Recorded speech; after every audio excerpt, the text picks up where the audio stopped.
Let's see.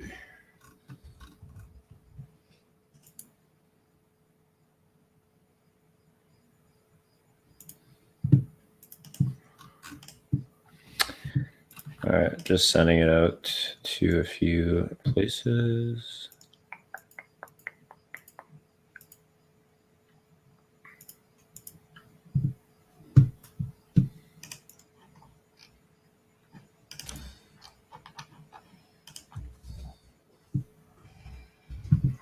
Alrighty.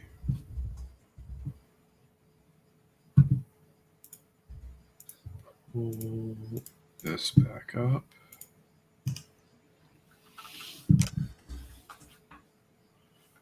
And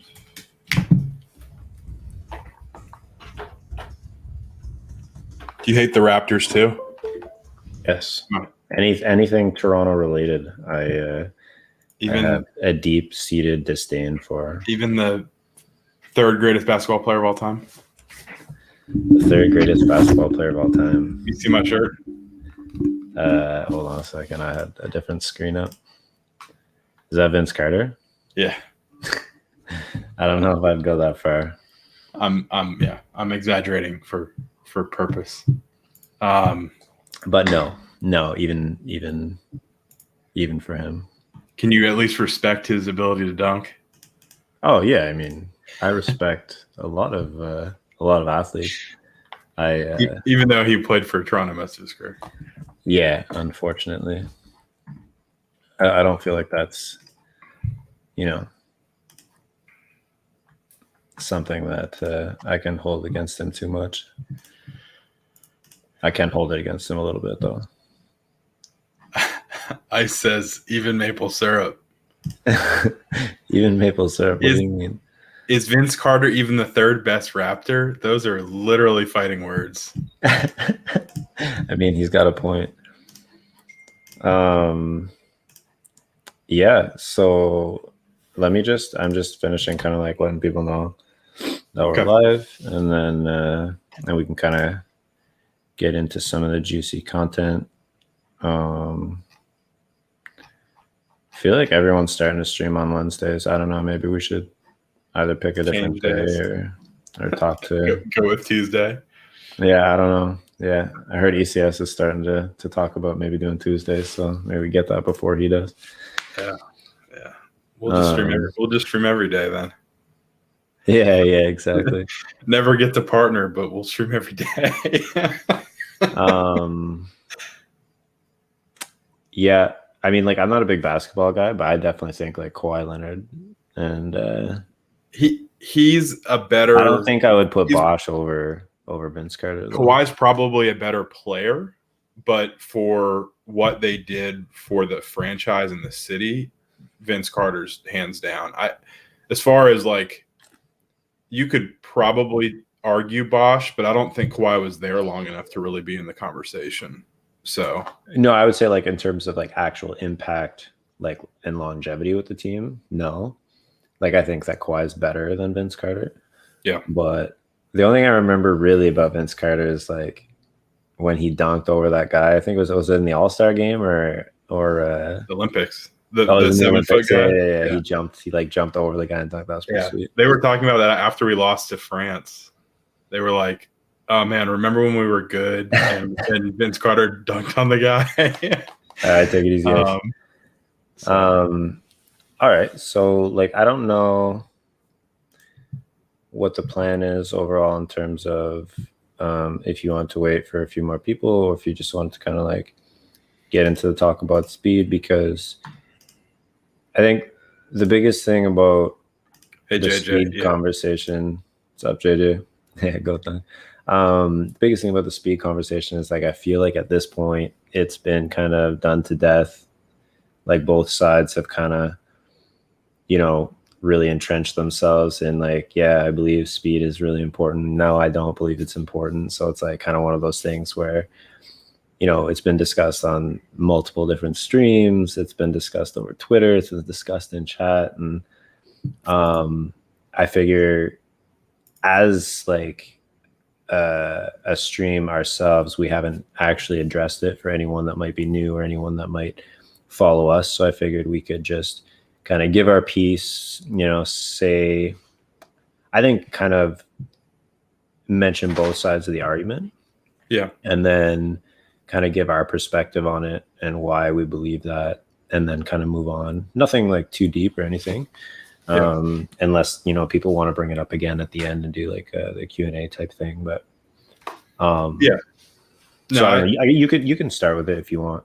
No, I figured we'd start with just while people gather. I know we've got, a handful of people in here now.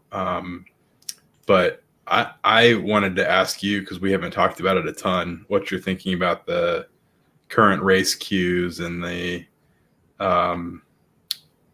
time and the changes, kind of what you're thinking. So we like the upcoming changes or the ones that have already happened? A little bit of both. I mean, we've I feel bad because Zed just shouted us out, and I'm about to kind of like not really like tear into them, but just be like a little bit critical of the way I think that they have started to implement things. It's like, and I think that they probably recognize that it wasn't handled in the best way, but one, like they just kind of like sent the update out overnight without telling anybody. Like we knew it was coming, but when you have people that are, it's not, and again, like I'm not saying this is a ton of money, but when you have people paying to enter races and all that stuff, like they're putting their money out there under the understanding that, like, say it works a certain way. Yep. So if you're going to change the way it works, I feel like as a company, you should at least give some kind of advance notice if you're going to be doing that, so that people can kind of adjust to what they're doing.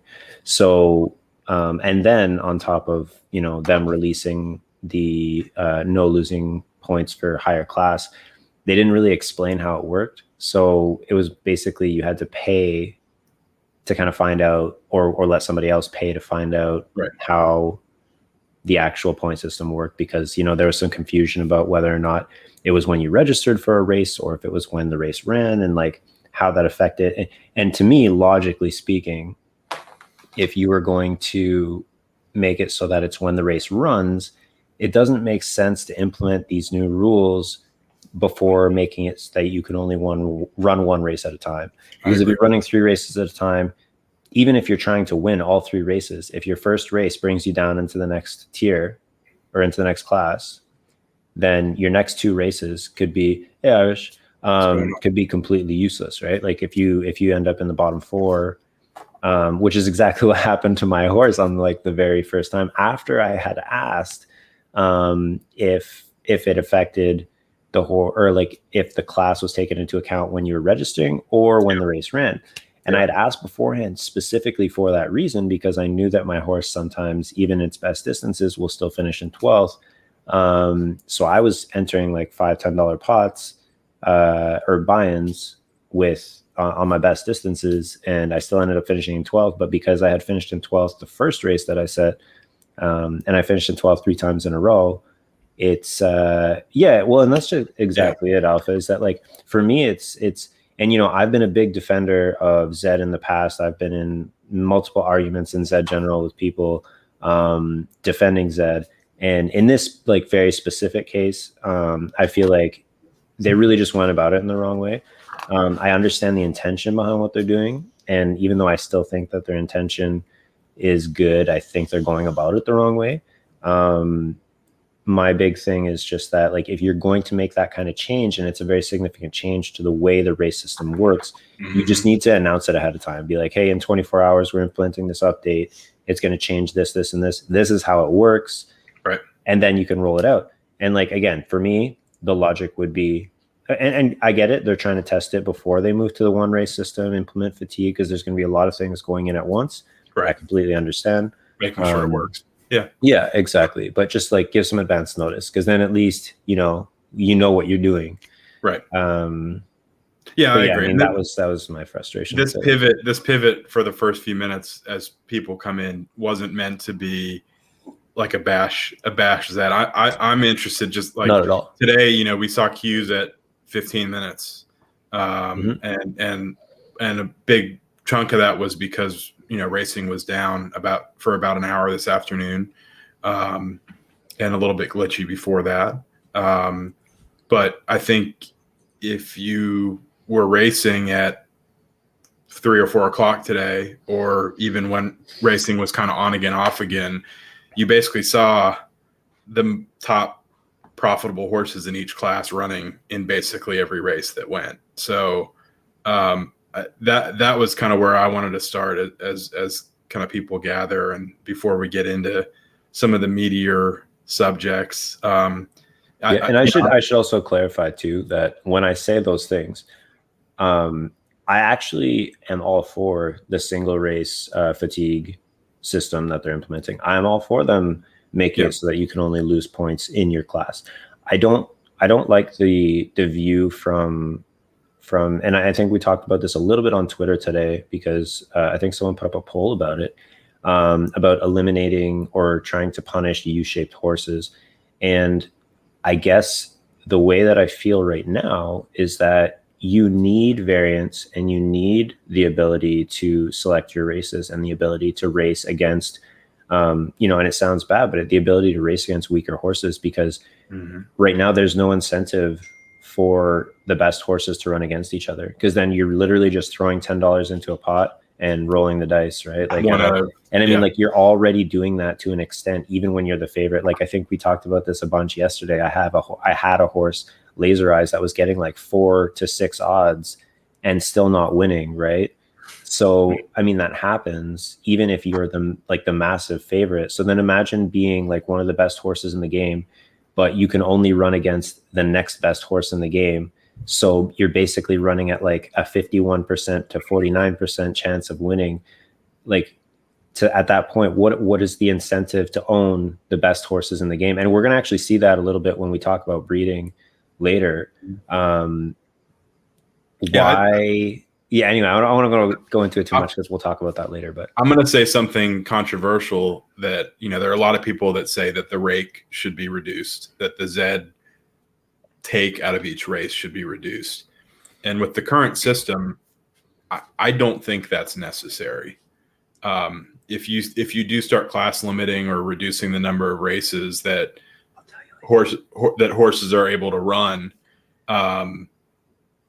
then that rake reduction is important, right? 10% is pretty standard in basically anything that you do. 10% is actually a little light compared to, sports betting or poker or, other kind of games of skill. Not that sports betting is, but games of skill that are kind of in this realm, right? And so I don't understand the complaints about the 10% rake right now.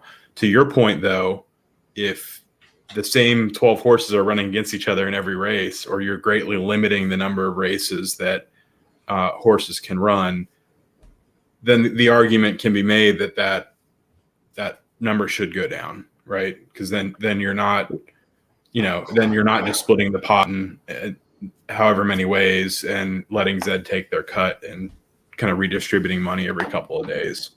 So my issue with the rake thing is I actually don't care about the rake. Like, to me, that's not the real issue. The real issue is the pot size itself.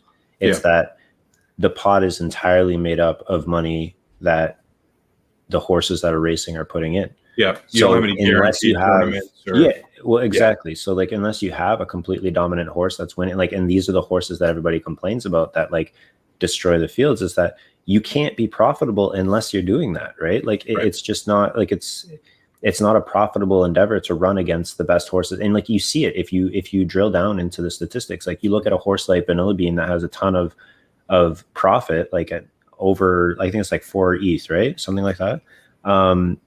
But then you look at the class 1 races and the ones that it's run against, and like, even though it's like a 20% winner at 1,800 in class 1, it's still, the profit that it's made in class 1 is just like extremely small.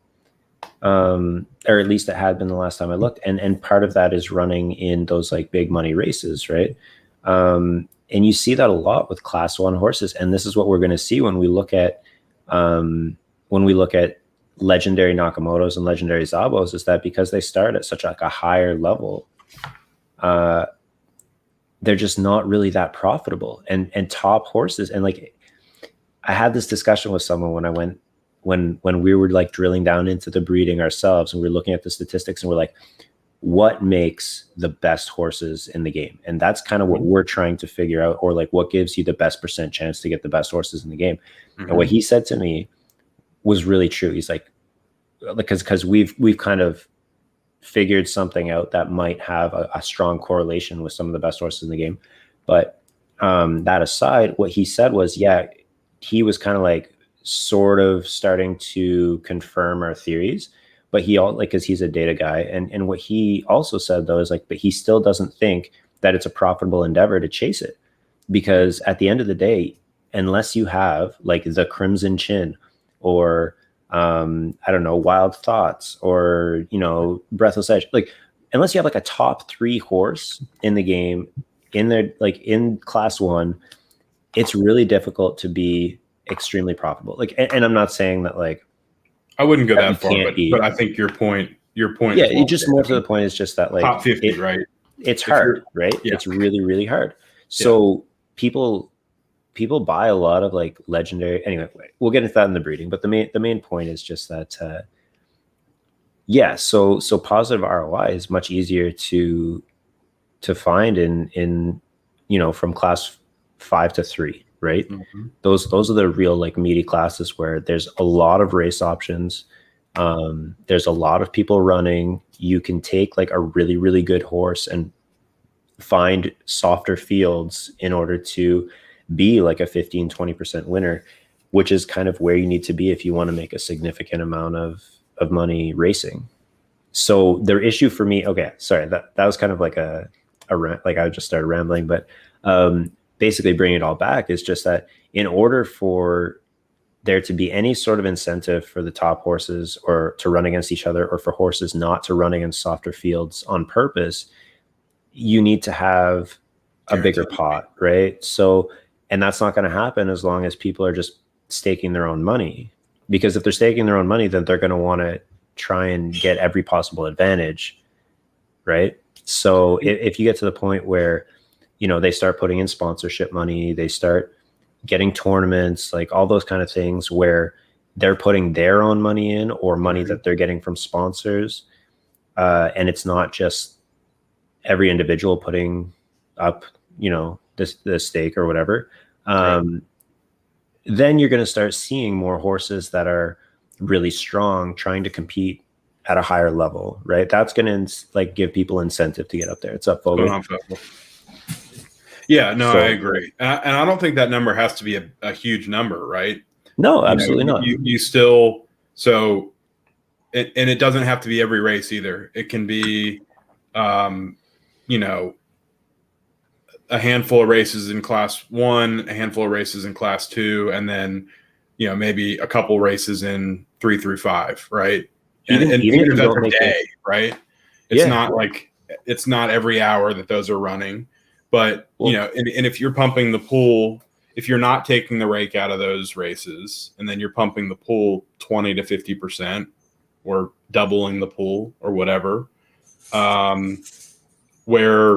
where obviously the people have to have some sort of skin in the game, and then you're, you know, Zed is doubling that or adding 50% to it. I think that's exactly the type of race that would smooth out the competition, would smooth out the class structure. I do think a key point there is you can't race up to lose points, but you also have to put some sort of cap where you can't race up a certain number of classes to gain points or enter races. I mean, I think we have to get to that point, because otherwise you're still going to have your top horses sitting down.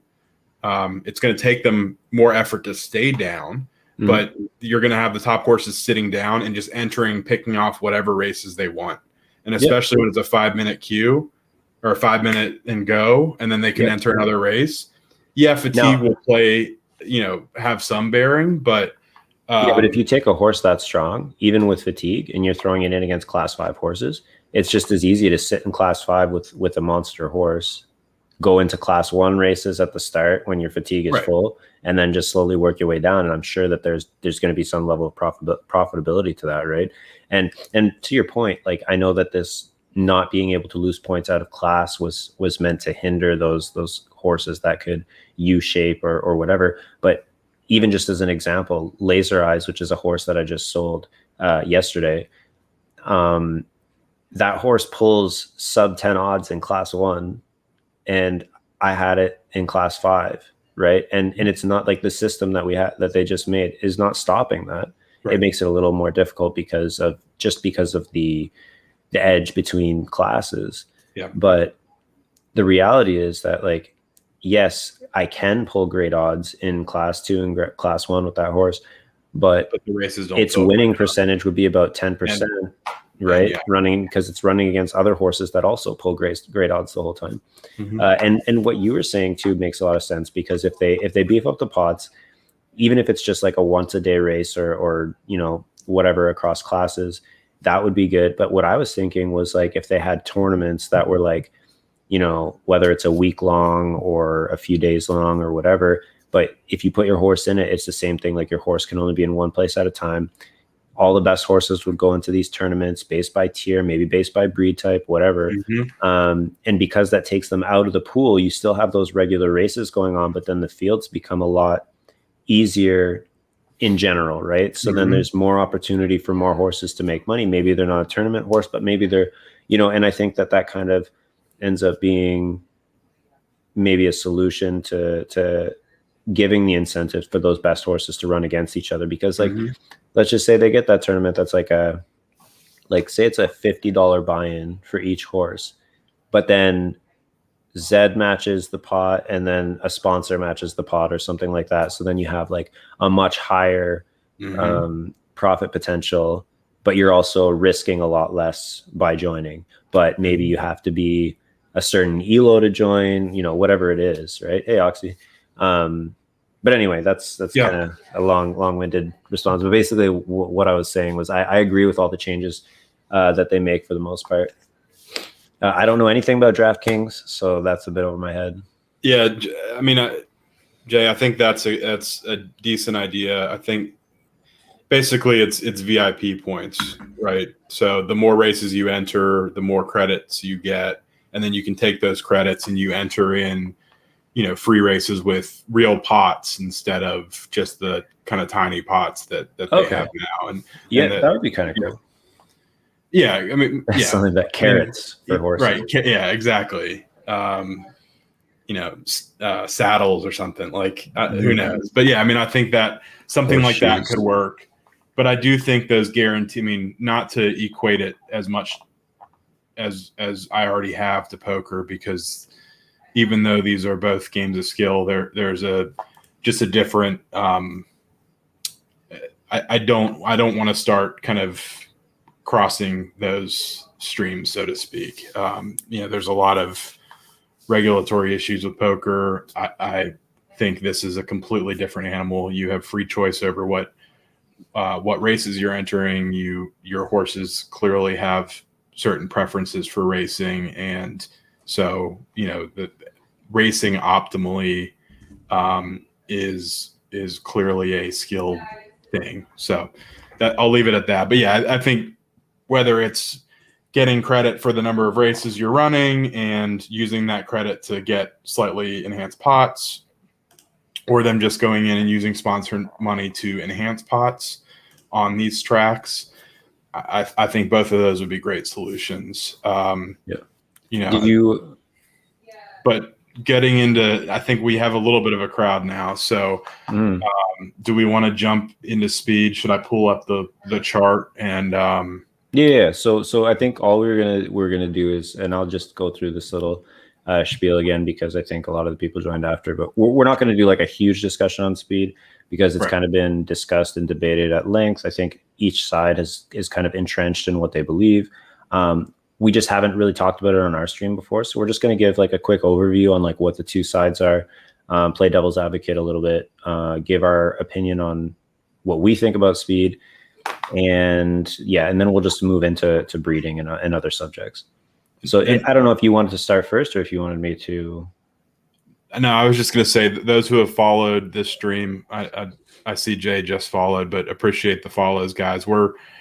We just started streaming, so we're kind of between streaming software and platforms right now, and so we don't always see the alerts pop up or anything like that, but appreciate you guys following. Yeah, anybody that pops a follow, we're very appreciative of that. Yeah. So CJ, why don't you go ahead and start on the speed? I know you're the most frequent kind of debater here, and you're a little bit closer to these charts than I am. So while you debate more than I do, I probably have stronger opinions than you do. So yeah, I think you do. I think we've actually, like, you've kind of gotten at me in DMs a little bit when you're like, are you saying that speed matters? And I'm like, no, I'm not saying that speed matters.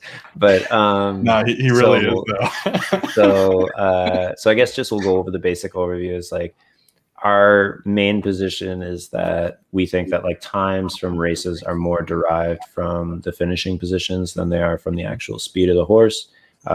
We don't think like there's like, so I think from our perspective, it's like, we think that there, like, a horse has a strength, which is like usually represented in its odds, and then it has distance preferences. And then I guess you could say that the finishing position, like it's based on the horse. The horse gets a winning time, and then all the other horses have times populated based on that. And then you see that represented in the visuals, which we've been told many times don't matter. Now they're saying that you can see things in the visuals, which is true, but I don't think that has changed. So if the visuals don't matter, then in my opinion, the speed can't really matter anyway. But more to the point is just that if you take, say, a horse that is in class 5 and it dominates against class 5 horses, it'll run faster than when it's running in class, say, 3 or class 1, if it's not a horse that can carry its ability up or its odds up through the classes. And that won't come out in average speed. That'll come out more in the variation of speed. So its highs will get much lower and its lows will get lower because it's no longer finishing in first or last. And to me, that doesn't seem possible if the speed was inherent to the horse and not based on the race simulation. The other side is saying one comment there. So you mentioned the visuals. I think it's key to point out that, look, races are there for entertainment. If you don't know the results beforehand, you don't know what's going to happen. People have said in the past that they have like timed furlongs or timed 100-meter times. Yep. I don't think that the comments from ZED recently suggest that that's a thing.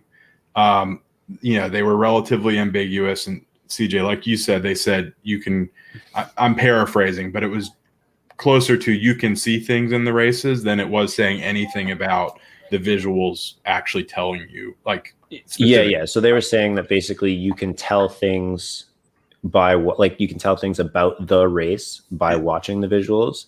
And our argument is that they also, so I was just going to say that they also followed up by saying that changes relative to your competition. Sure. Well, okay. I didn't see that, and I have no idea what that even means. But in my mind, when they say you can see things in the races, when a horse closes, when you see those crazy closings, or when you see the horse that's finishing, 200 meters behind every other horse, those are generally horses that are running significantly faster or slower than the times. And again, it's all based on that winning time in our minds. So, we're not saying that speed matters, but technically you can see variance when you're watching the races. You still have to confirm that race time is, faster than average or slower than average or whatever it may be. But generally, if a horse is finishing last by half the racetrack, you're going to know that that's a slower time, right? And so, so that's how I kind of took the comments, and I just wanted to clarify that because there's been a lot of debate around. Well, they've been telling us since April, they've been March before that visuals don't matter. They're just random. But see, to me, like if you say that, you're telling us already that speed that it can't be about speed because the visuals match up to the times of the horses, right? So if you're telling me that the visuals don't matter, you're telling me that speed doesn't matter right there. Yeah. But more so talk about this chart. Talk about this chart. Okay, so I'll get to this chart in 1 second. It's just that basically what they're saying is that the other side of speed says that basically you can tell by how fast a horse runs if it can carry its winning up through classes or whatever. And that I think some people want to use it deterministically. And I guess the main point that I get to is not that speed doesn't tell you anything. It's what I'm saying is just that the information that you get from measuring the speed and the times of the horse is information you already have represented in that gives you better information in placement and odds, right? And then they're saying, well, when odds go away, then speed becomes more important, but then you'll also have flames and then you'll have historical odds. So to me, flames, yes. And yeah, flames. To me, looking at speed is just, I just don't see where you get the value in it. And then basically what this chart is it shows you the average finishing time across from, sorry, let me just think this through, because so the x-axis is the average elo, which is the strength of competition. Y-axis is the finishing time, and then the plot is just all of the finishing times from 1800 across the level of competition. So as you can see, there's very, very little variance in finishing times from the lowest level of competition to the highest level of competition, which there's a high correlation between the highest level of competition and class levels. So you can pretty much look at it. You're talking about the slope of this line, right? Yeah, exactly. It's about a 1.2% variance in, the difference in average finishing time is about 1.2% from the lowest to the highest level of competition. So the argument is that the stronger horses should, if speed mattered, if it was deterministic, if it was built into the horses, the stronger horses should run faster. It should be like a much more. It should be a diagonal going down like this. Yeah, I mean, maybe not super pronounced because time, like maybe 2 seconds difference between like the slowest and the fastest horse might be like somewhat significant. But at the end of the day, I think most of the variation can be explained by just higher odds. But at the end of for me, the thing that stands out to me is, and I haven't looked at this chart as much as you or some other people have, but the craziest thing to me is that if you look at the very strongest horses, the times actually converge to the line, right? So yeah, because the competition is so tight, right? The fastest horses are actually in the middle rankings if you're looking at the times here, right? And so that again proves that, well, if the strongest horses are running faster, then speed was deterministic of horse ability. I have a perfect example of that, and that is the Crimson Chin is the very best sprinter in the game. Nobody will argue that, right? I had a C5 horse that could not compete in C5 $5 pots that has run a faster 1,000 meter than him. That should not happen. Like that just should not happen if you're talking about, and not only that, but because that horse finished in first with like a time of 53 seconds, the second place horse also had 53 seconds, which is also faster than the Crimson Chin has ever run. So I mean, like, I have, laser eyes is a perfect example. They were talking about, well, it's not about the top speed because that's like you have variance. Then, it's more about your average finishing speed and like how often you finish in the top 25 percentile. Mm-hmm. That's fine. But then like I also have this horse or had this horse Laser Eyes who, according to the speed charts, was faster than the Crimson Chin in terms of the 25% finishing percentile. And again, there's no chance that it would ever beat the Crimson Chin. Well, I mean, maybe it might win a random race here and there, but it definitely would not consistently beat Crimson Chin. Yeah, I had to sell it to get my Z3 Genesis. But I think there are a couple of good comments here, including the one that Alpha Bulldog just posted. So, Vogel's comment and Jay's comment is similar. I'm guessing as your horse tires, it will finish in the middle more. That Vogel, that's what we're guessing. Obviously, we won't know. I mean, for fatigue, they mentioned speed as the horse will run slower, but yeah, in our mind or in my mind, the variance will shrink. The horse will run more consistently slow times and therefore finish in the middle more. I think, CJ, you're relatively aligned with that. Yeah, I mean, we won't know because they also did add the caveat that that you're not allowed, that you can't lose class points if your fatigue is lower than 30%. Right. So maybe they're making fatigue make you finish in the bottom 3 more often. I don't really know. We'll have to see when they implement it.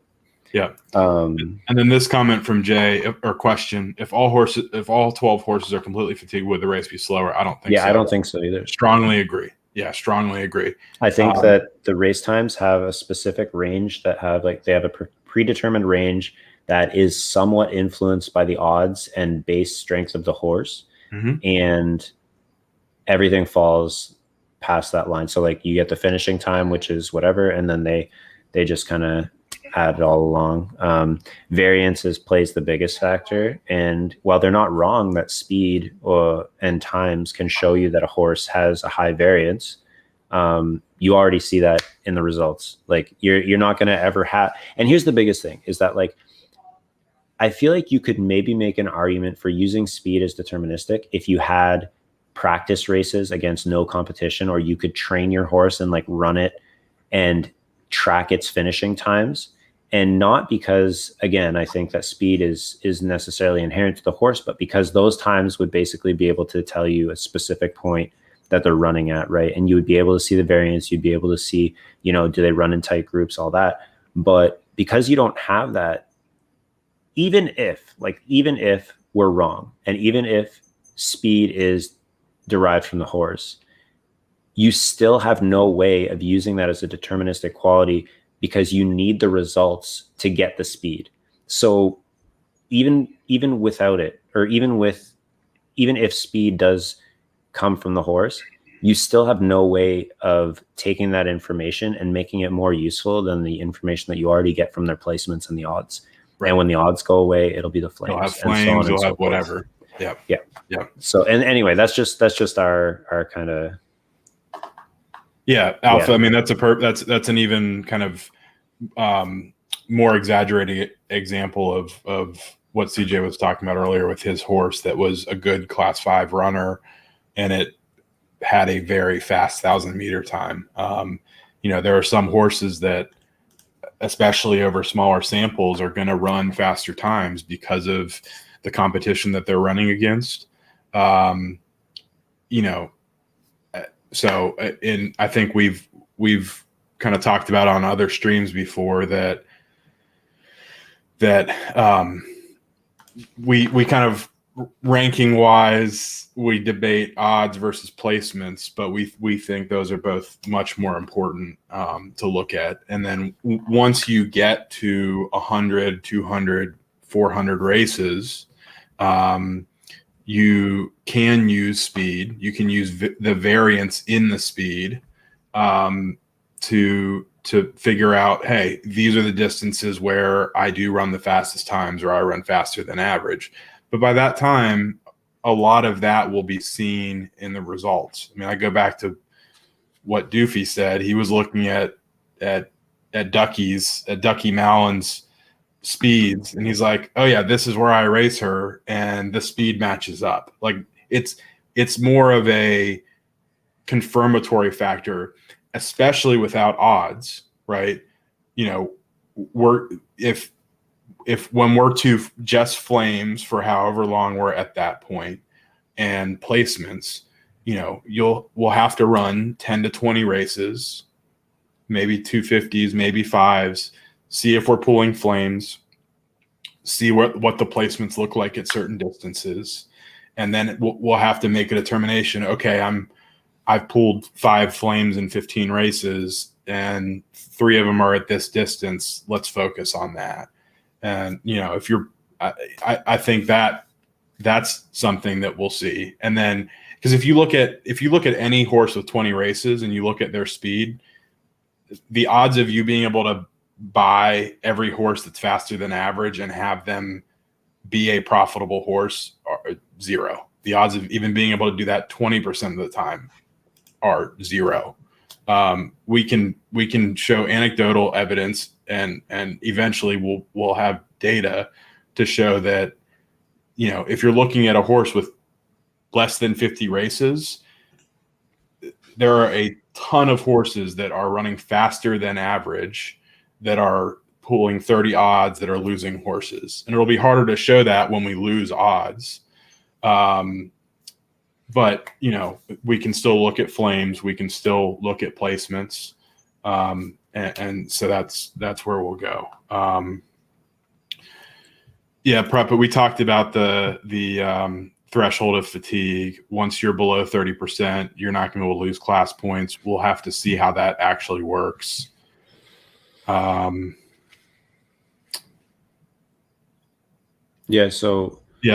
CJ, where do you want to go? I mean, I know we've kind of talked through the chart now. We've kind of talked. Yeah, I mean, I think we've kind of set our piece on the speed. I don't. Yeah. It doesn't need to be like a super long thing. If people want to ask more questions about speed at the end when we're doing like Q&A and kind of doing horse analysis and stuff like that, we're happy to answer any questions. But you know what? There are a lot of guys in the community that are really smart. Okay, so this is every finishing time, and it's weighted by ELO. So it's based on competition. The higher competition is on the right side, and the finishing times are on the right side. So so you can see basically that the line goes almost flat across. So you're basically seeing the same finishing times from the lowest competition races up to the highest competition races. And the difference is, I believe, 1.2%. And you can even see that like a lot of the middle to lower competition races have faster finishing times than the highest ones. But it's just meant to show that there's basically no difference between the highest and lowest ELO races, which was put together by BG. Oh, and by the way, the reason that I wanted to bring that up is because BG is going to be joining us on stream with maybe our next stream. He is the data wizard. He can put any kind of query together. He put this chart together. He looks at data. I would guess he probably looks at more data than anyone else in ZED right now. If I had to guess, I can't say that with any kind of certainty. But if I had to bet, I would bet on him. He's a genius, and we really enjoy discussing with him. So I think maybe next what we could do is head into the breeding stuff that we were going to talk about. Okay. Now, when it comes to breeding, are you going to bring up the full chart, or did you cut out the ones that I had talked about or that I mentioned to you? I didn't cut out the ones, but I can kind of do it on the fly, I think. Okay. So if you kind of tell me what you want to talk about, then we can go from there. I don't know if he has Twitter. I can find out if he wants us to share his socials. I know that he's not. I don't know how you would put that. He's not like super out there in the space. He's maybe a little more private. But I'll talk to him, and when he's on, I think that people should definitely come in and try to ask as many questions as possible, because he's a great guy to talk to. And we have him in our oh, that's another thing. Now that we've actually hit 50 followers, we're probably gonna maybe get affiliate. We're probably gonna open our Discord. We have a private Discord right now, but we'll probably open it up to the public. We have a lot of really good information in there, and a lot of really high level discussion about the game. So that'll be a good resource for anyone that is interested in that kind of thing. We'll roll that out probably next week. But yeah, so as far as breeding goes, I think the main thing that people try to look at is different combinations for Z numbers. Yeah, he does post useful data, but I don't think he does it on Twitter. So CJ, for breeding... One second before we jump into breeding. Alpha, we can talk more about this after we talk about breeding a little bit, but at a high level, I think that, flames will be trackable. And so, we've been told, we're not sure if flames will be top 3 odds for every race, but it will be kind of the 3 most likely horses to win. Which is actually could technically be more useful than the odds for as far as finding winning horses. So again, we can talk a little bit more about that in Q&A if you stick around. But I think flames will tell a role, and then I think you'll have to look at the competition of the races that a horse has run, assuming you're looking at buying raced. Buying unraced is going to be just as much of a gamble, and it's going to cost more to figure out if they're any good. So, you could see unraced, especially unraced bred horses, the prices start to come down a little bit because I've hated the unraced premium since the very start of the game. Yeah. So, humans and zombies, for color populations and breeding results, we can talk a little bit about that. I know for a while Step Stables had a color calculator that told you the likelihood of basically every color in the palette and combining 2 horses and what that would be. Step like the biome STEPPE. So I think they still have that posted. I would check that out. That's an interesting point, Gags. As far as colors and other kind of breeding results, there's not a ton of data out there, but that's probably the best one if they're still running it. And then, Gags, I think it looks like you pulled this directly from the release. I would pull up his second comment. I think it's actually a better one. Yeah. So this is, I think, an interesting point and something that so again, I think that we should maybe save some of this for the end of the stream, but I will just say that this is an interesting point, because what it will tell you is who has the best odds in the race. But beyond that, you're right. It won't be based on odds. Because like you said, it's the next 2 most likely to place, and we don't know that there's any actual correlation. Although, actually, you know what? If you look at a chart that BG posted, it does show that typically to finish 2nd, 3rd, and so on and so forth, it's like it is an ascending. It is an ascending. I don't even know what you would call it. Parabola. Because so it's an ascending parabola.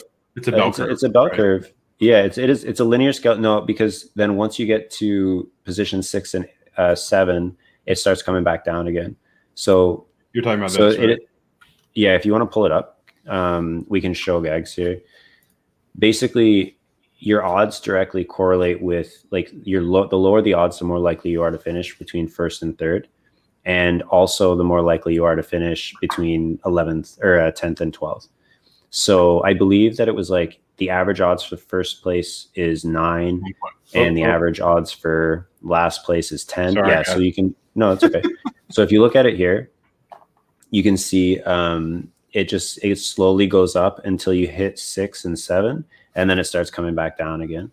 So, I mean, it would probably be close to the 3 best odds. It might not be the actual 3 top odds, because you do have that chance of finishing in last place. But I do think, like, because the horse that is also most likely to finish in last place is probably also most likely to finish in first place in most races. I think that the Flames will still be a good representation of odds in that way.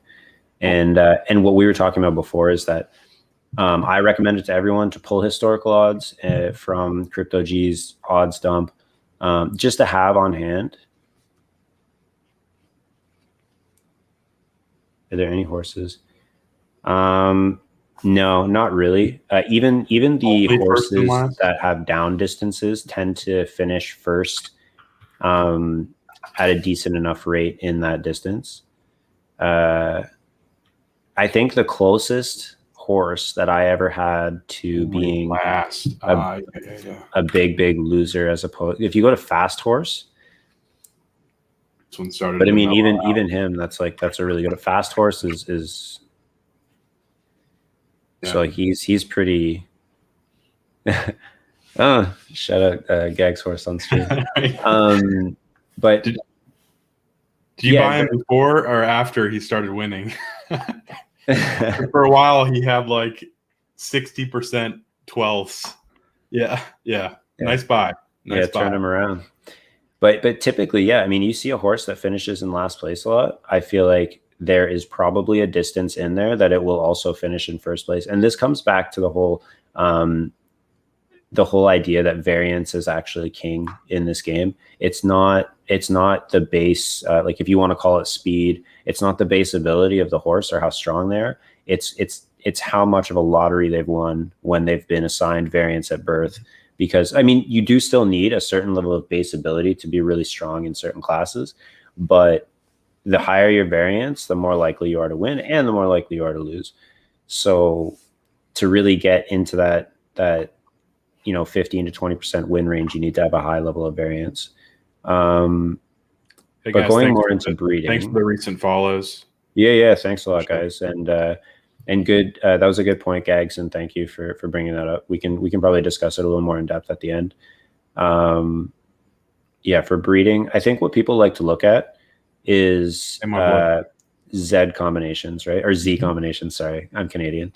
So Z combos are a big thing, right? And like it was a big discussion, and like, what makes a good racehorse, and the reason why I said that we were going to talk about this a little bit in breeding more is that like a lot of people want that knack legendary, right? Like they want knack legendaries, they want Zabo legendaries because they see horses like the Crimson Chin, they see Princess of Power, they see Diamonds, they see these insanely strong horses that come from the Nakamoto line and the Zabo line.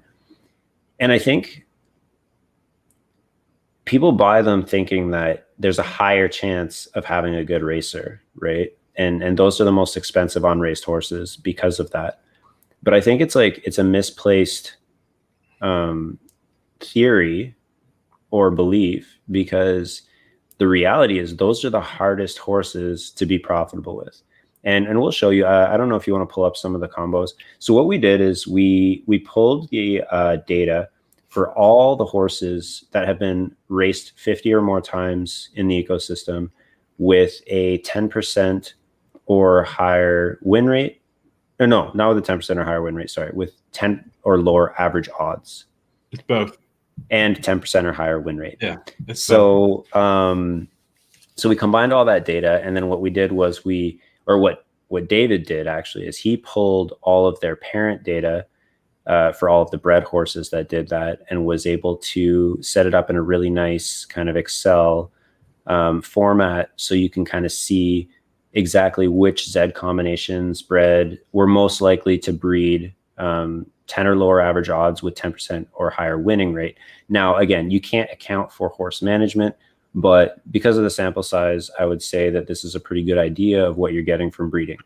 So before we pull any of this up, the first thing that we can say is that largely in everything that we've seen, RNG still plays the highest, like is still the most important factor. you're going to get lucky if you get a good racer. That's like, or you have to be lucky to get a good racer. That's kind of the way it is. Even the highest correlation between Z types or Z types that we found was, I think, 10%, right? Aside from like really small sample sizes. So you're still looking at 90% chance of breeding something that is not going to be profitable. And to be clear, these are still small with the best samples. combos. These are still small samples too, right? So, you know, we're considering a small sample less than 30 offspring. Out of this data set is a little bit older. It's about 2 weeks old. It's a little over 60,000 horses. We're a little bit over, I think, 75 now, but it's still kind of captures the general idea. And so I think the important thing, and you'll see the sample sizes that we're talking about here. But you know, the important thing to remember is that we're still talking about a relatively small number of horses. So just because things work now doesn't necessarily mean they'll continue to work. You know, it could be because certain horses were combined. That said, some of these numbers are larger than expected or are smaller than expected so far. So the goal is to show you kind of a couple of those tonight. Yeah, to get secret access to the entire sheet, you have to be in the private Discord.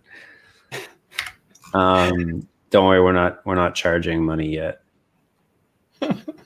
But yeah, so love the paywall drop before we can even get subscribers. That's right. That's right. Good job. So I think, where do you want to start? Yeah, if you want to pull up maybe the Nax and the Zabos. Okay. I took away your invitability, Ice. Sorry. So let's just show Z2s. Let's just show Z2s and Z3s. Sure. How about that? Yeah, that's fine. So I don't know if you can blow that up, but basically what you're looking at is when you're using the entire population of raced horses, you can see that when you take a Z1 plus Z1, you have a 2.8% chance of having a horse with lower than 10 average odds or 10 or lower average odds, and also a 10% win percent. I mean, I think that's much lower than what people would expect. And Z3 seems to be a lot more successful. And then again, it's one of those things that when you look at it, I think maybe your first instinct is like, wow, that's really surprising.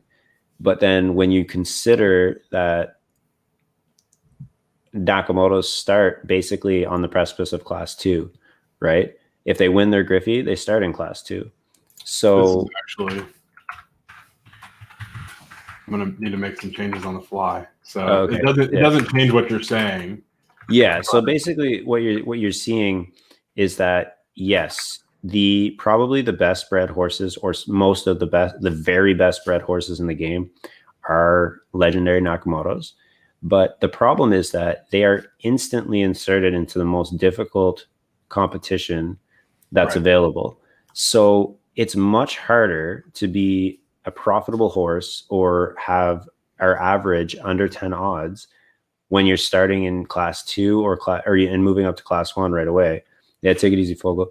And because of that, it's almost it's not profitable really to chase that type of horse unless you're doing it in-house, right? Like if you're paying a huge premium to buy unraced Nakamotos, or if you're paying a huge premium to buy maybe like a Nakamoto that's only raced its Griffey, the problem is that you're basically banking on being like a top 0.01% horse.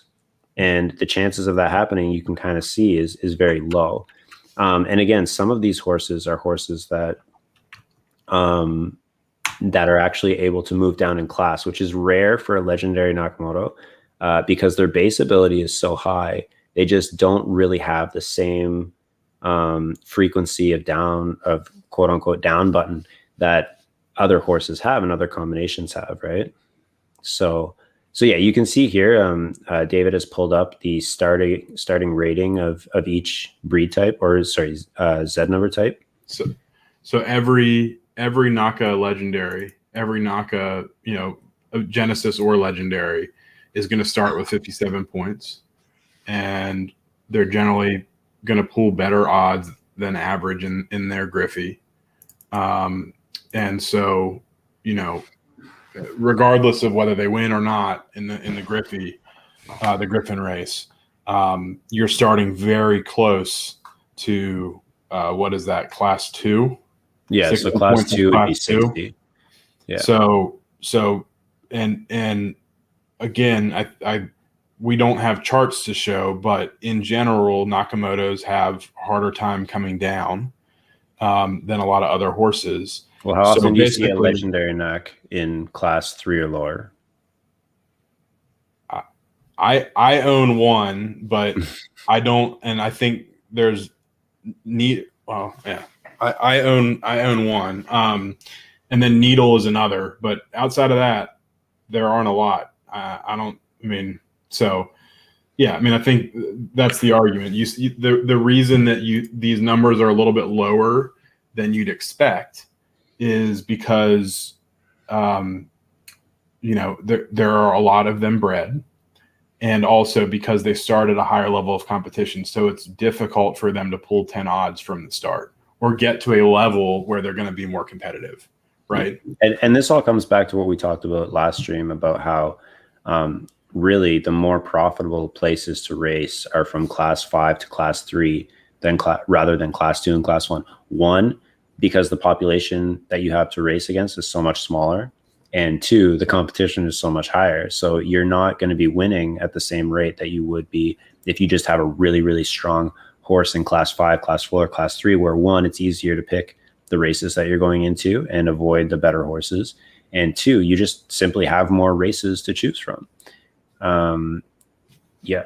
So the other thing we can look at.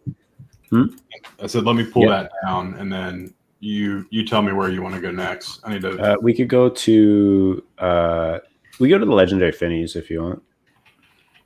Another thing that we found when we were looking at this data is that not a lot of people stud into higher Z's from the father. Mm-hmm. So we don't actually have a ton of data where you have, say, like a Z5 being bred into a Z2 or a Z8 being bred into a Z2. I think actually the data we show is one of the highest percentages of successful breeding is a Z8 male being bred into a Z2 female. And that percentage was super high, largely because So I'll pull up some of the specific combinations to show some of those sample sizes in a second. Sure. But to your point about the Finnies, I figured that we would go ahead and show these numbers because I think they are, they are telling, right? Yep. And kind of, we talked a little about Finnies, or we said we were getting into the Finnies, and you can see. So I just think the reason that we were going to talk about. Go ahead. Yeah, I was just going to say that the reason we're going to talk about Finnies is because I think that there is a very large belief right now that Finnies are the best bred horses. Mm-hmm. A lot of people swear by legendary Finnies, and I'm not saying that they're bad.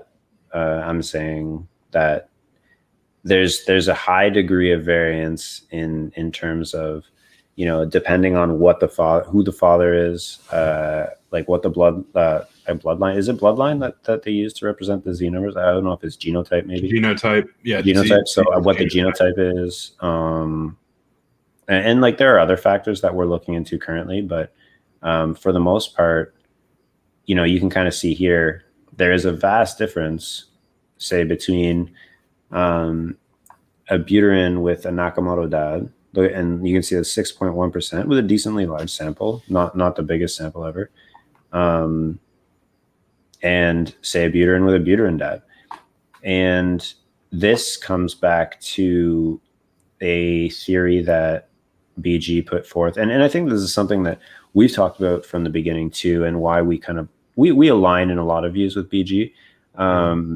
But something that we talked about from the beginning is just that if you're looking at a horse from the Genesis standpoint, Z1s have the highest natural base ability. And we know this because you will never, ever, ever see a Z1 in class 5.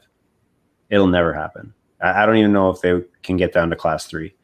And that's just because even with variants, even with everything else, their base ability is just so high. And it makes sense, logical sense, that from Z1 down to Z10, it's just descending, right? Like Z1's the strongest, Z2's second strongest, and so on and so forth. So if you're taking the highest base ability and then you're adding it to the lowest base ability, plus adding in variants, what you're going to probably end up with is something that is fairly strong, but then also has a high, or can have a high level of variance when it's born. And so that will allow it to move from top, like from the, it'll allow you to move across classes a lot easier, but then still be strong within those classes, right? So yeah, but to your point about Finney's being the strongest, you know, these are some big numbers, right? And these are 2 weeks ago, but these are some big numbers. And you're getting to around that same 3% level. And you have the advantage of starting at least one class lower. Yep. You know, so some of them do start up there in class 3 or even class 2 if they win their Griffin race. I don't think that Finney's can, though. If they have to start in class 4, I think. 1 plus 5. That's right. Sorry. 1 plus 5 is 6, which would be, you know, pulling that chart back up again if I still have it. Yeah. And so I think it's only 1 to 4, right? Yeah. It would just be Nakamoto's and your Z1s plus Z3s. That's a good point. That's a good point.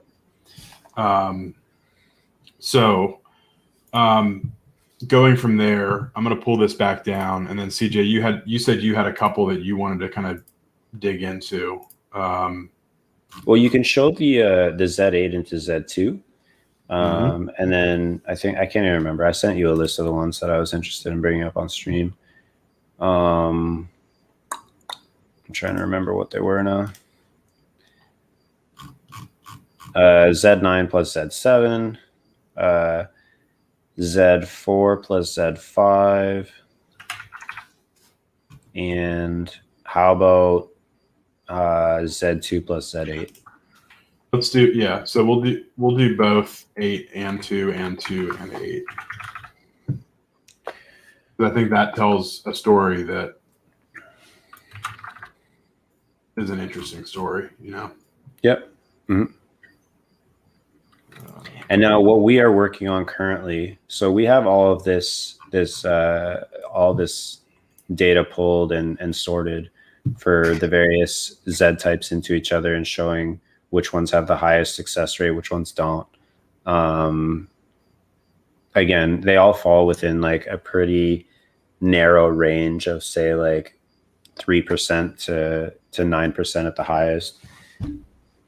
And you're kind of looking at that here where you see one of the most successful combinations that we've seen in our data. Again, the sample size is not huge, but Z2s plus Z8s do really, really well. They have almost a 9% hit rate in this data, which again, that's 8 horses. It's not a huge sample. It could easily go 0 for the next 50, right? Yeah. I mean, we don't know. But these are the only trends we have, right? 8% is a lot higher than 3% over absolutely sample size, right? So I mean, like, they could miss on the next 50 and still have like a decent percentage higher than what would be considered the lowest. I think the trend would continue, but who knows? One thing that we did find interesting was so the sample is really small for having high Z's into low Z's in terms of breeding. Everybody wants, like, I mean, it's kind of natural. Everybody wants that lower Z poke. Everybody wants the Nakamoto. Everybody wants the Zavo.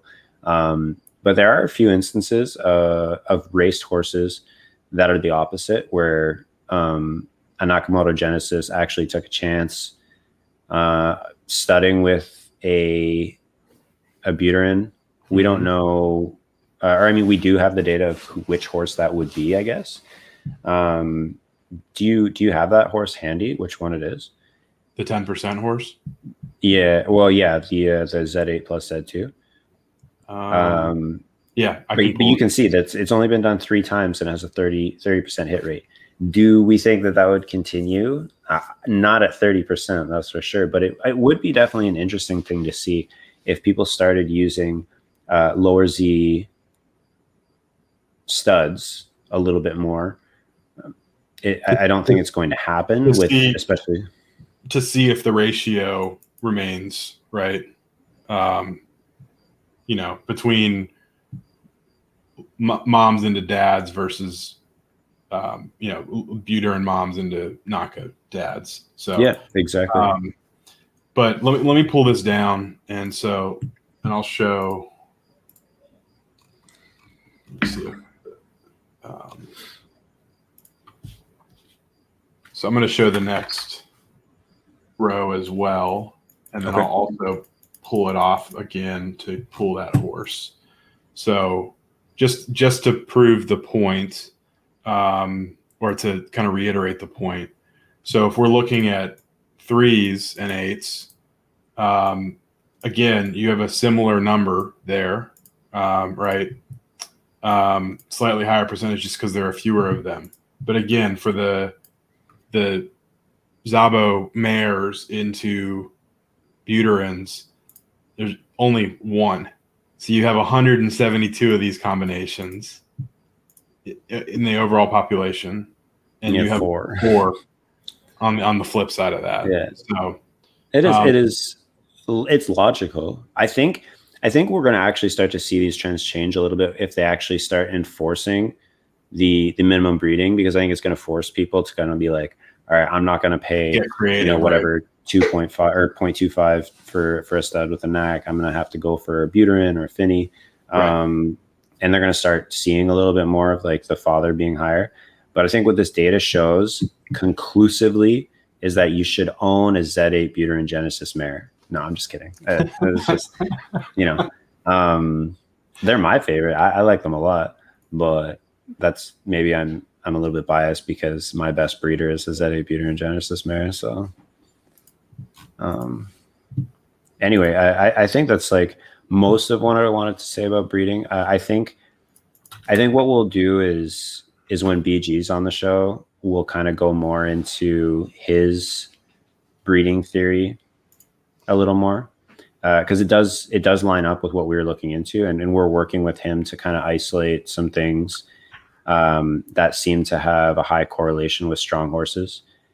And I don't know when we'll actually be able to confirm that or not, but so this is the horse.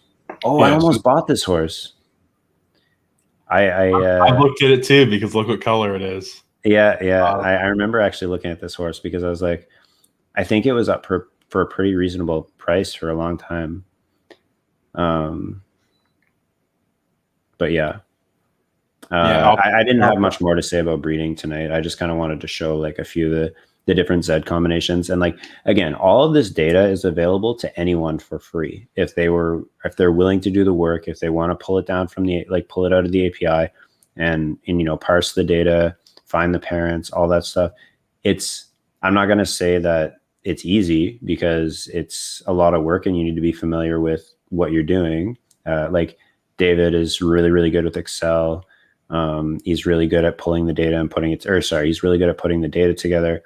We have people that we reach out to. Like I'm nothing. I'm just the idea. Like I come up with ideas for what data to look at, and then these guys get all the data for me.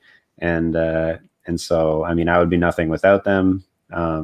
They could probably find anyone to look at the data the way that I do, but that's something a little different. So, all that to say is that, yes, in the preliminary data that we have, there are some Z combinations that show a slightly higher hit rate. The reason that they do probably has something to do with the class system itself. So that could change over time. But ultimately, what you have is a system that is largely random. So there's one really strong correlation that we'll talk about when BG is on, but largely you're still looking at, even with the best Z combination, you're looking at like a 90% miss rate anyway. So, so the link that I just posted in chat, I know Mr. Irish Cream made a joke about the Discord. This is the link where you can actually pull the full horse database down. You can pull the full race database, although we're probably getting to the point of that race database not fitting in Excel anymore. It's going to be pretty close. And then the odds database, it'll give you about 2 months worth of odds. But a lot of the races actually won't fit into Excel. So but if you go to that link, all of this data was put together by CryptoG, who I believe created Haku, for those of you that use that site. And so he's super good guy too. He's fantastic. Haku's awesome if you haven't checked it out for market research, for pricing, and kind of overall horse filtering. It's a great resource, and this is kind of his data dump that he put together a while ago, and I believe he updates it daily.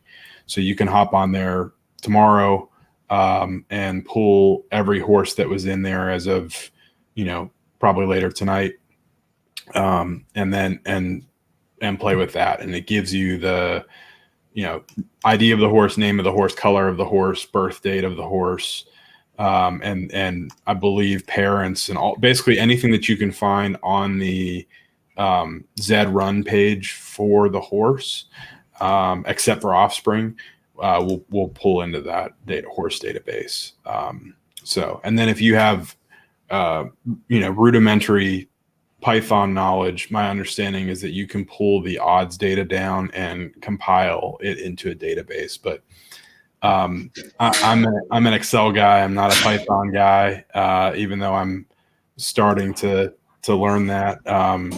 So I can only do what I can do in Excel. But the point is that this breeding data, once you have kind of the subset of horses that you're looking at, or you're able to pull that data down, look at it, and kind of compare it against the horse database and put some of this analysis together that we have. In the meantime, we're going to keep doing what we're doing. We're going to keep having streams like this where we talk through numbers. We're going to share certain things like we did tonight, talking about some Z combinations that we're seeing. But as you can see, we're still early. We are now officially, we have more bred horses than Genesis horses in the game, and we're actually past the point where even if they release all the Genesis horses tomorrow, we would still be at more bred horses than Genesis horses from this point forever. And so, hey Diggins, how you doing, man? So this it's interesting looking at this stuff, and all we can say is if you have questions, hey fellow Canadian. If you have questions, ask around. If you if you're confused by something, or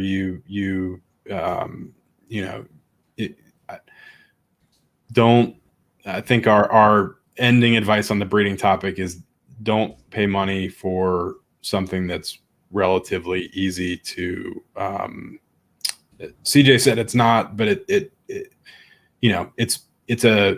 an evening's worth of work for somebody that has marginal Excel skills, or there are people that will do the work and give you some feedback if you just ask. So that's kind of where I want to end my little spiel. Yeah. And I just want to add on one little thing about the breeding.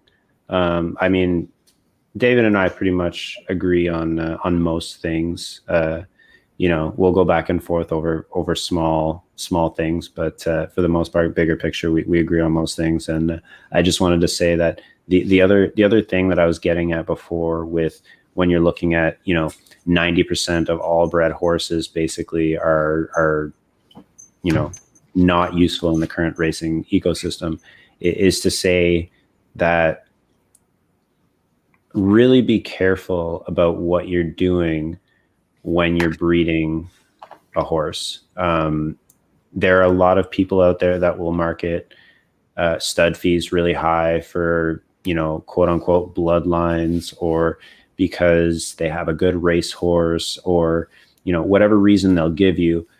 The reality of that situation is that it's a lot easier to stomach a horse that goes out and puts up 15 to 20 odds if you're paying the minimum. If you're starting to pay, even 0.1, 0.2, 0.5, as soon as you start, scaling up what you're investing in the bred or in breeding a horse, you also have to realize that there's a 90% chance, or higher, of your horse not being a good racehorse. So I just think, like, I used to be a really big advocate of this in ZED General, and I went back and forth with a bunch of people about, they were talking about putting up their studs for an ETH. They're, putting up high studs, and they're trying to convince people why it was a good idea to pay an ETH. Like, even if you're talking about the best breeder in the world, like if it's the best breeding horse in all of ZED, where are you going to recoup that money, right? Like, even if it was a 50% hit rate, like you're still looking at how many horses do you see that are racehorses right now sell for more than an ETH right now on the market? It's a very, very small amount. Most people are just buying for quote unquote blood, or for Genesis. It's just be careful with your money. If you have enough money where you don't care, I mean, that's maybe a nice position to be in. But usually people that have a lot of money don't get there by not caring about how they use their money. And this isn't financial advice. This is just us kind of saying how we think about things. So yeah, exactly. All I'm saying is that, like, I'm not going to tell you how to spend your money, but just be aware of the risk potential of spending a lot of money on a stud, right? Yeah. I think so. First of all, I wanted to, Sean versus all, thanks for dropping in, man. I don't know if you're still around or you popped in, followed, and left, but appreciate the follow. And I like your racing stream a lot. So if you guys haven't checked out Sean versus all's racing stream, he has a little gambling setup, or little stream point setup that he uses, which is pretty cool. We'd prefer you watch us, obviously, but if you have time after that, check his stuff out. One thing another way of saying what CJ was saying. So when we were looking at the Z2 plus Z8, so Z8 mare into Z2 stud, right? That creates a Buterin legendary, no matter what you do. And so if you look at the market for Buterin legendaries, lower Z's, 14 plus or 14 minus, I should say, less than 14, have a slight premium, but they're not trading for 0.3, 0.4, Z8 plus Z8. The floor is at what, 0.035 right now, like $100, which is fine. But I guess what I'm saying, the other way of CJ, you saying what you were saying, is if you're studying with a NACA and you only have, even if you have a 10% versus a 4% chance of hitting, if you're paying 10 times more money, you're going to end up struggling to make back that money, right? You're going to have unless you get lucky, visits, right? Yeah, exactly. So, but over the course of time, even if you're studying with the Z8 every month, when you're paying 0.15 for a NACA, I mean, less than that, you can argue that, hey, I'm going to hit enough potentially that I hit a good one, and then the rest I sell for around the floor, and we're good.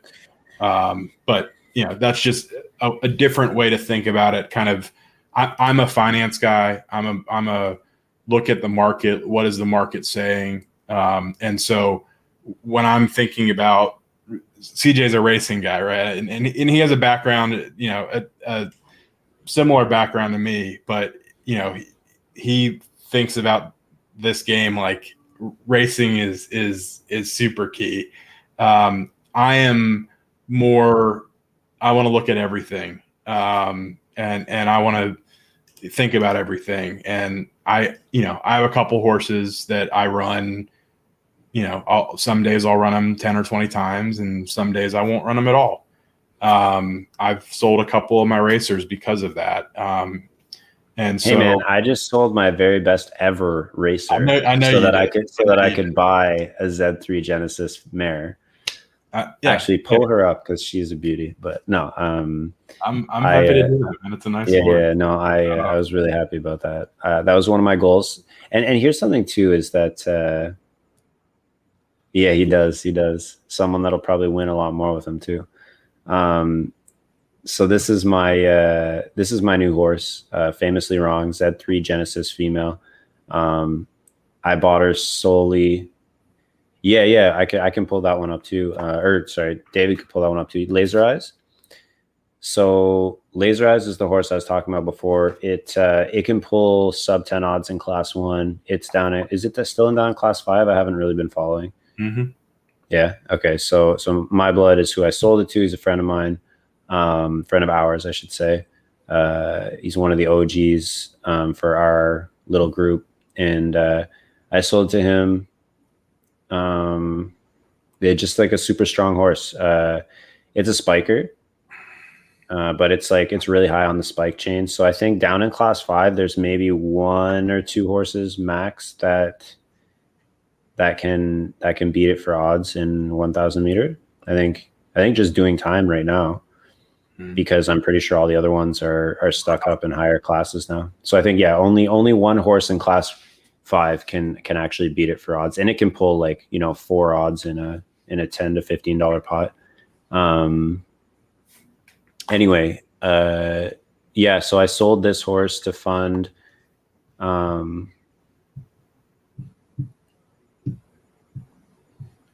what's that? Let me pull it. Sorry, let me just pull that up.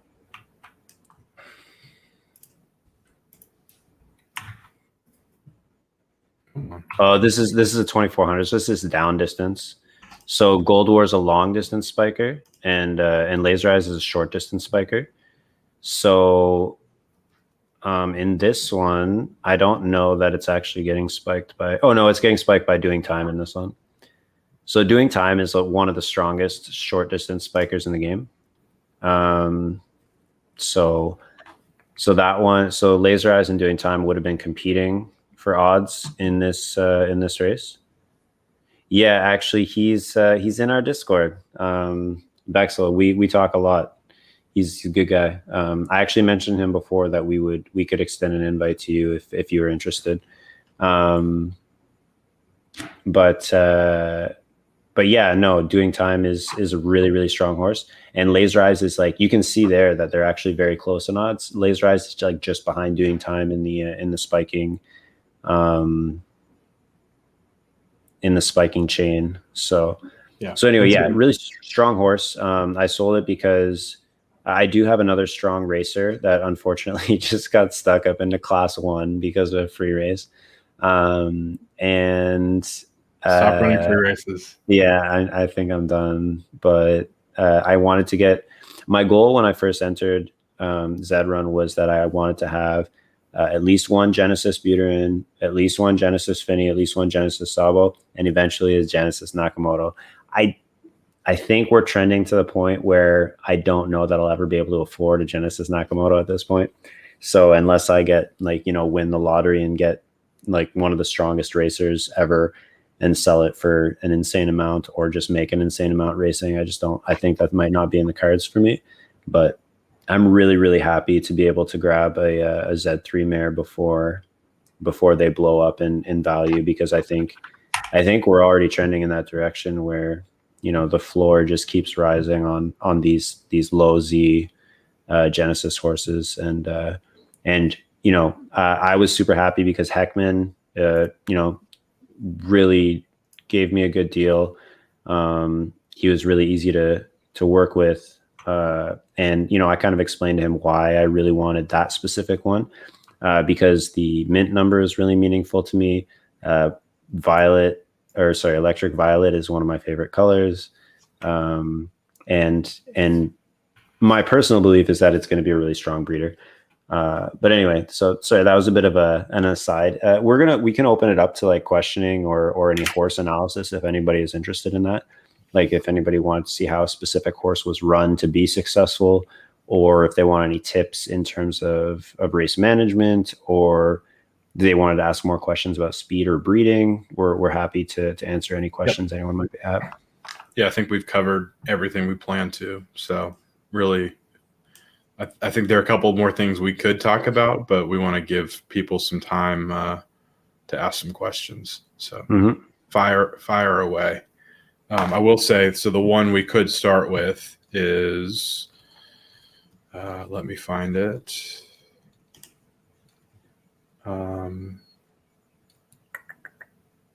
So we talked a little bit about this earlier.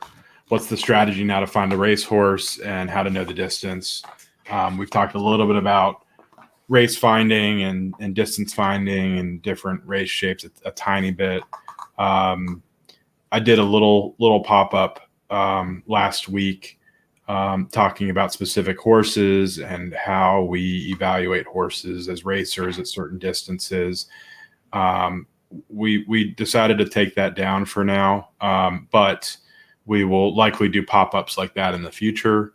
So again, you know, not going to paywall a lot of that information, but you know, definitely drop a follow and you'll see us kind of pop up from every now and then, maybe once a week, maybe a little more often, maybe a little less often, just depending on what's going on.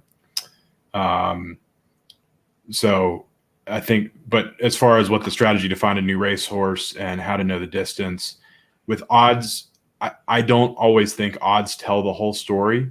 I think if you're looking at the first 5 to 10 races of a horse, you'll have a pretty good picture. But because there are a lot of things that can affect a horse's odds, the competition can affect a horse's odds. Even in a 5-race sample, it won't always tell the whole picture. That said, if you have 10 to 20 races, you're going to have a pretty clear picture of what the horse is using the odds, especially if it's if it's raced across classes. I think going forward with odds going away, that flames will be important. My sense is that the data tools that we have in place will I don't know the time period, but we'll switch over to showing flames versus odds, while still maintaining that odds data. So the horses that have run a lot, you can still look at the odds, and then we'll have flames data as well, so you can compare your flames that you're getting or not getting versus the odds of the horses that you're running against. And that's for every horse that you're going to buy. You can dig into that. And then distances, you'll still have placements. So running, 3 to 5 races in each distance. Sometimes distances you won't need that. But if you run 3 to 5 races in each distance, even at the $250 or $5 level, you'll start to get an idea of which distances the horse prefers. And that'll give you a pretty good picture. So CJ, did you have anything? I know I was pretty comprehensive there, rambled a little bit, but did you have anything else to add on that one? Yeah. So I guess just like what I would say, what I would say when trying to identify a racer, I have maybe a little bit of a different view than you do in terms of how much the odds are predictive. I look at three things. Like first, look at the competition it runs against, the odds that it's pulling against that competition. And then that will give you, in my opinion, usually a general baseline for how strong your horse can be. You still need to find distance preference. You still need to find, you still need to see kind of why it's pulling the odds that it's pulling. And that usually will come with more experience. I feel like when I first started, I could not identify horses nearly as quickly as I can now. And largely that's because I believe that most horses fall under a certain racing profile, and you can sort of start to identify that profile really quickly. There's a second question in there that actually goes along really well with this one. If you could pull up Digga's, he said how to best race a new foal. And my opinion for that is, one, always paid races. Free races can give you information. In fact, I actually bought Discord Revolution because solely off of a free race that another horse in its Griffey ran. And you got lucky. I got lucky, yeah. Then two, I always run, if you're not looking to make the horse look good to sell, then I will always run one race at 1,002 or 1,200. I will always run one race at 1,600, and then I will always run a race at 2,200 or 2,400. So you get basically the tail ends of each, and you get the middle distance. And the reason why 1,600 becomes so important for that is because if your odds spike really high at 1,600, you will almost always know, especially if the odds are lower in the other two, that you have a spiker. And at that point, it's going to be about identifying, do I have a long distance or a short distance spiker? And then where it falls on the spike chain for its best profitability. And when we say a spiker, we're talking about the odds spike at 1,600. So that's why it looks like a spike in the middle of the chart. And there are different versions of that. Like CJ said, there's a short distance, which is what Poodle is, arguably the second or third best sprinter in the game. And then there's a long distance as well, where you'll see the short odds are a little higher and the long odds are a little lower. So that's when we're talking about spiker, that's what that is. I my feedback is all paid races. I think there's just too much variation in free races. I think free race odds are more aligned with Griffin odds. And, I know CJ and I both believe that Griffin odds are useful, but they're not as useful as being able to look at paid races and being able to look at the competition of how those other horses are running. So I hope that kind of covers that. Did you want to pull up hopping back so we can hit Alpha Bulldog? I think this is an easier question to answer. And I answered it in chat already. Breeding. Okay. I saw it. Yeah. So for those not reading chat or listening to this later, the question is, what are flames? Because we've mentioned it a couple times. We talked a little bit earlier about it, but it's basically odds are going away. Flames are coming in for now, and they're going to represent the three most likely horses to finish in the top three. So, so that's what that is. So looking at a couple of these breeding questions, and then Gags, we'll get to your specific horse question. So do we prefer to keep breeding in the same bloodline, or do you like mixing? I mix because I have to. So not as much anymore because I have a few Nakas now, but so I mix because I like to experiment as well. And so when you're breeding in house, you can set your prices high enough that they're not instantly sniped, and you still have a little bit of leeway to sell your donkeys for break even or a little bit of a profit. And so, when I'm looking externally, there are a lot of different things you can look at. And like we said, breeding is mostly R&G at this point. So it's kind of tough to advise external. But internally, like I said, I like mixing because I can see how different types of racers mix together and how different bloodlines mix and how different race shapes mix and how different odds profiles mix. And so that's just how I am. I don't think there's anything definitive in the data that says, NACAs are better to breed with NACAs or Buterins are better to breed with NACAs, even though those Buterin percentages we showed a little earlier. And I'm not sure if you were around at that point, Wappy, but, Buterin females into NACA males actually do hit at a 10% win rate a little more often than some of the other horses in the data set or other combinations in the data set. And but the argument against only breeding those combinations is if you're wrong with Buterins into NACAs and you're paying for a NACA stud, it's going to cost you a good bit of money over time. So again, hopefully that kind of answers that question. And then Achiletti, an ideal stud for a Zabo exclusive. I would argue that the best stud for any exclusive horse will be a Genesis, regardless of the Z number that you're looking at. I don't think we can necessarily point you to a specific Z number, but you can argue that maintaining the Zabo bloodline will help the horse maintain value. You can argue that finding a good Genesis racer or a racer that has good kids, or however you want to look at it, that'll let you keep that horse at the exclusive level.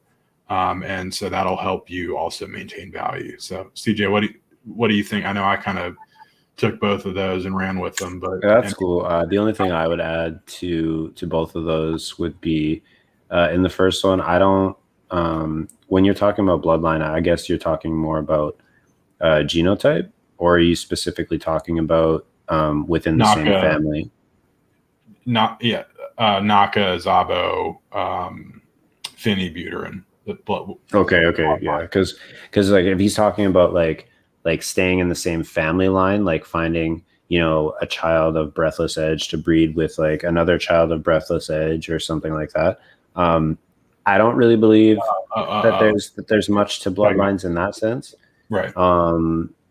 If you're talking about genotypes, for me, if I'm looking at breeding, I just want to breed the best horse possible. So I don't necessarily look at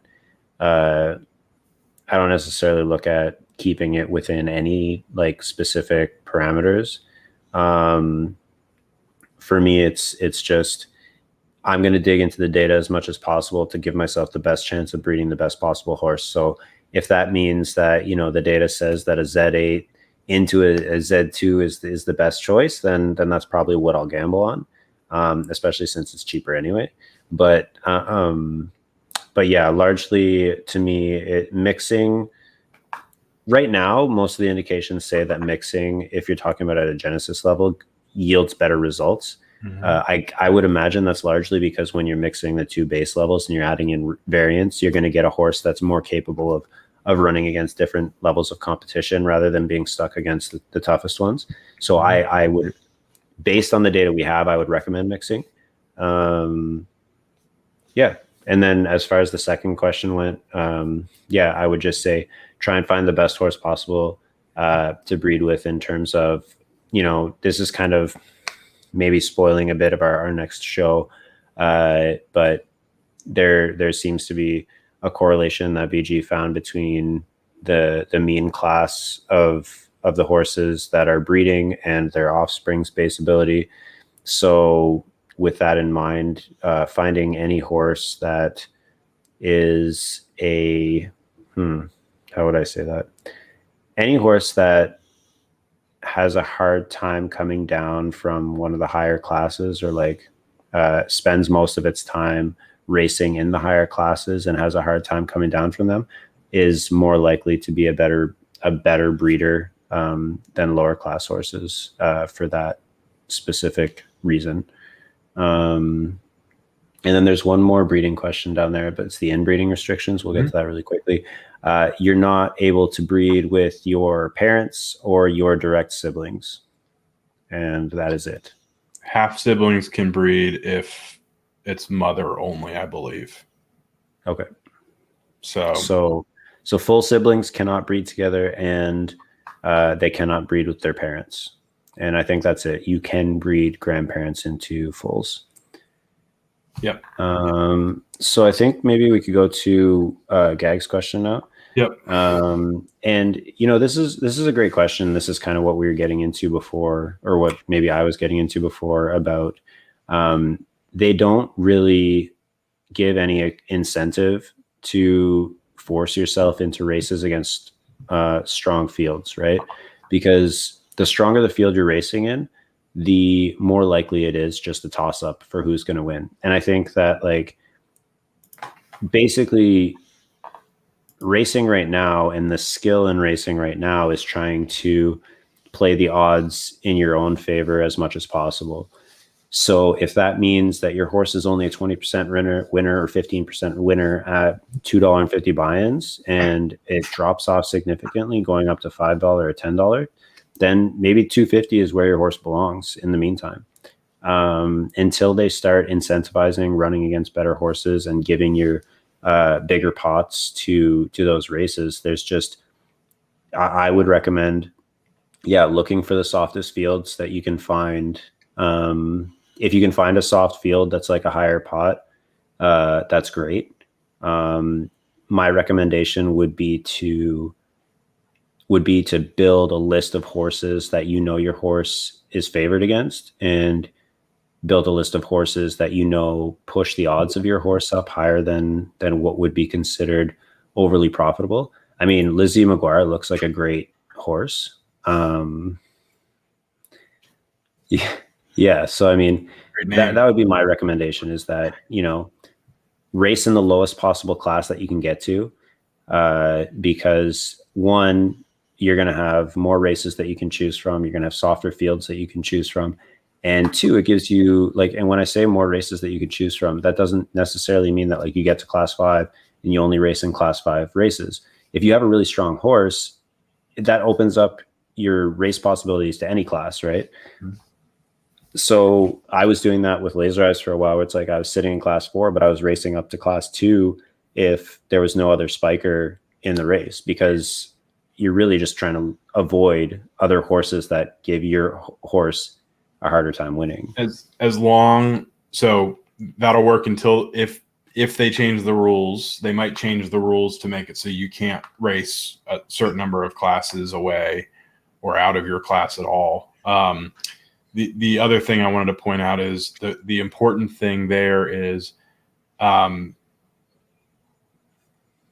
being able to lose is an important part of that equation. You don't want to start reaching for classes until you know that you have a U horse, because if you don't have a U-shaped horse, then you're just going to keep winning and never be able to kind of have your pick of races, regardless of kind of what races you enter on the way up. So I wanted to call that out. And that's a fair point. And then I think, there have been a couple questions in here about 250 versus 5 versus higher buy-ins. I haven't figured out, CJ, I don't know if you figured it out, but there are certain horses that pull the same odds in 250, $5 and $10 races, or slightly better odds in 250, but very similar in $5 and $10 races. And I have a horse, the guy named for the guy sitting over my shoulder, that didn't win a $10 race in his first 40 $10 races, and he's a 12% lifetime winner up to class 3. Any $10 that I entered, class 5, class 4, class 3, anything, 0% winner at $10 races. That's a little bit beyond variance. You know, when you're starting to go in 40 races, if you have a 12% winner, you expect to win 3, 4, or 5 times. 0 is a pretty different number there. And so it's my sense that there are certain horses that cannot compete at that $10, $15, $25 level, even if they're pulling the same, the same odds or very similar odds. Their win percentage, their expected win percentage is very similar. CJ, I think you're seeing the same thing with one of your horses, where you're very, very competitive at $5 or $10. But once you start kind of going above that, you start to fall off.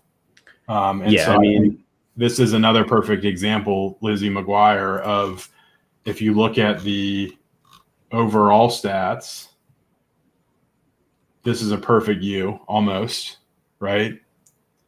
But if you use the filter on KYH to look at $10 and above buy-ins, not nearly as nice a results pattern. So CJ, go ahead, and what were you going to say there? All I was going to say was that I really don't think that the buy-in itself is any kind of influential factor on the results of the horse. I think that, and again, we've kind of gone back and forth on this with free races. I think for the same with free races, for the same with Griffies, I think it's all relative to the field that they're facing. So, I mean, in theory, you can pull, very similar odds in a $10 race to what you're pulling in a $5 race, and you'll win more of those $5 races, because I think that what the problem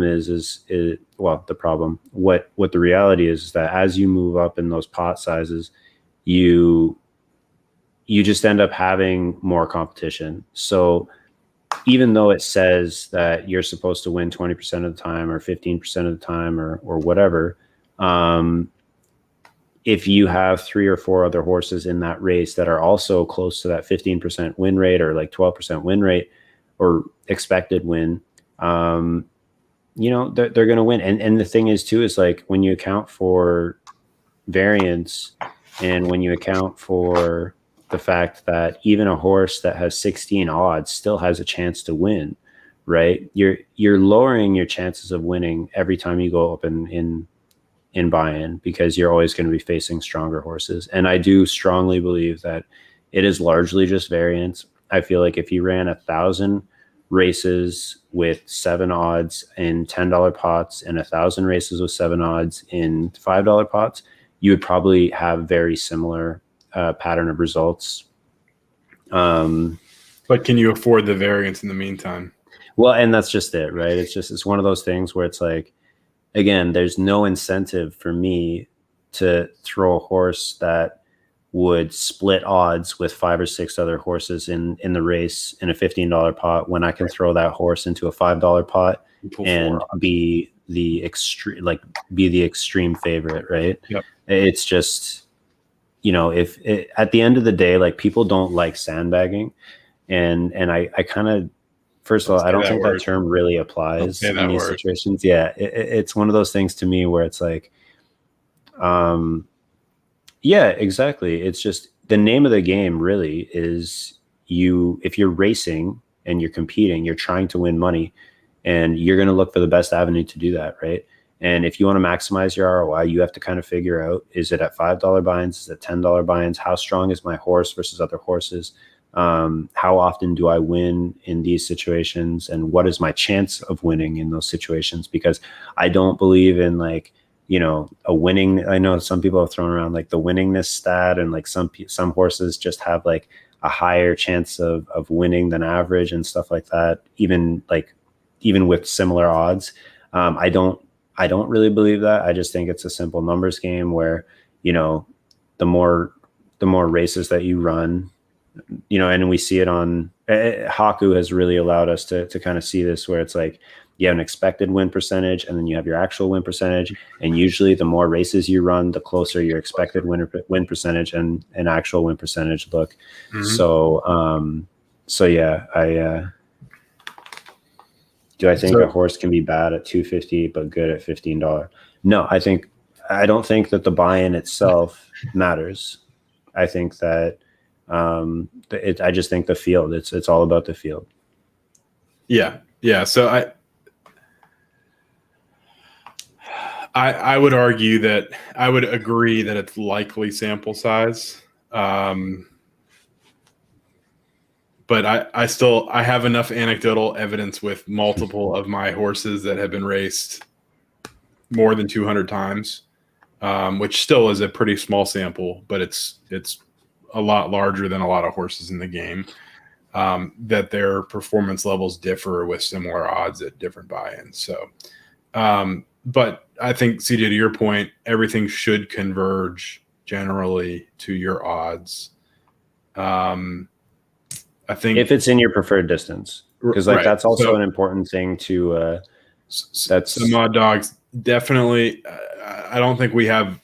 I don't think we want to kind of jump into like a specific horse or walking through examples here, but just because a horse pulls good odds or low odds in certain softer races and blows out to really high odds in other races, that doesn't mean that that horse is a weak horse. It just means that as you run more races and see 20s and 30s, make sure you're looking at the competition of those fields, because there are certain horses that affect the odds, just represent your chance to win right now. So there are certain horses that affect your chance to win more so than other horses. And there's a chance that you can start to see patterns. That said, if you've raced 30 or 40 times and most of your odds are in the 20s and only a few of your odds are in the 7s, that is probably just a case where you got a much weaker field. But make sure you're looking at each distance. Make sure you're looking at the races where you're pulling significantly higher odds to see if you can identify really strong horses or competitors that you're running into more often than not. So, and then your other point about higher buy-ins, that's exactly right. I used to have a horse that was had, I think, 12 out of 13 top 4 finishes in $15 and above races. And the reason for that was, I was very selective in the races that I put her into. And there were a few where I pulled 13 odds and I got, 4th place or 3rd place.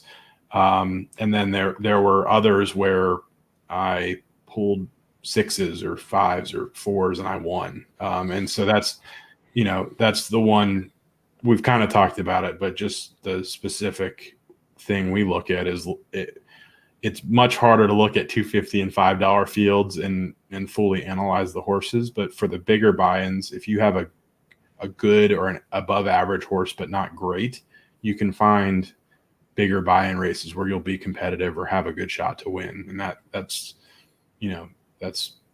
definitely one way to run and potentially, boost your profitability. So CJ, any comments on any of that? I know, again, I took some of those and ran with them, but no, not at all. I think I said what I was thinking about most of those questions already. Cool. Did you want to wrap up the stream? Then it doesn't seem like there's too much more to ask. I think again, I can't say this enough, but we really appreciate anybody that comes out to watch the stream. We're really just super passionate about Zed, and we're really geared towards trying to educate people as much as possible with what we believe to be good information. I mean, there are so many different ways to look at Zed right now that are unconfirmed, or there's so many different theories that we can only present the information that oh, thanks, man. Thanks, Trey. We try to present the information as to the best of our ability. We try to be as accessible as possible to people to ask questions, and it's not just on the stream. You guys can reach out to us pretty much anytime. We're always happy to help in DMs, and we fully believe that. You can whisper on Twitch, send us a whisper. We won't be as responsive to those. We'll share a little bit of information on Discord and Twitter and things like that in the future. And then, but yeah, I mean, to echo CJ's point, really, really appreciate everybody kind of jumping on and obviously open to questions. That's what we're here for. So go ahead. So I was just going to say that we're big believers in building up the community and like paying it forward. I've had people offer to pay me in ETH for some of the information that I've given them when they first started out. And to me, I've always turned that down. I've always just said, look, all I want you to do is be active, be a positive influence in the community.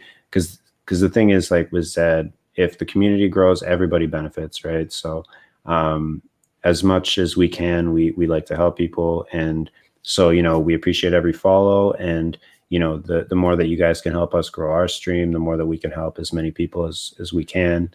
I just want, sorry, yeah. No, that's just, we're pretty close to affiliate, guys. So again, appreciate everybody that's followed today.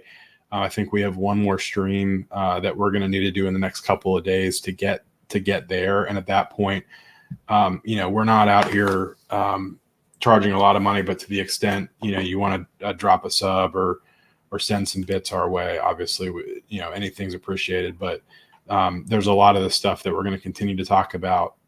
Basically, everything that we're talking about, we're going to continue to talk about, and there's no need to sub to see any of that. There's, there is a quote unquote secret Discord, but we'll give some more information on that as we build it out. Again, we just started the stream, so we want to make sure that things are set up right to build a good community and give you guys the information you need for us all to be successful. So that's right. Let me make sure I'm not. Shems, I see you talking in chat. I appreciate you hopping on tonight and checking us out. Same thing with a lot of the new faces, Alpha and Gags. Thanks for jumping on, guys. Yeah, anybody that was in, we really appreciate it. And again, drop the follow, talk about us if you can in your little circles or to your friends, or get new people in, because we're happy always. I guess, again, this like question and answer period at the end is always good for new players. And the other thing I was going to say is, why don't we raid Sean versus All? I think he just started streaming. Did he pop up? Yeah. Why don't we throw a raid that way? So we're going to send you guys over to Sean versus All. He's a fun guy to watch, as D West was saying, or as David was saying before. I just want to say have a great night to everybody. Thanks for coming out to the stream. Really appreciate it. I'm gonna say this is my first raid, so hopefully we'll get over there. All right, Sean versus All, start raid. Yep. So guys, stay in. Hopefully it should bring you right over there. On mobile, I think you have to click a button to go. But check it out, and appreciate everybody stopping in tonight. Yeah. Have a good one. Yeah, take care, guys.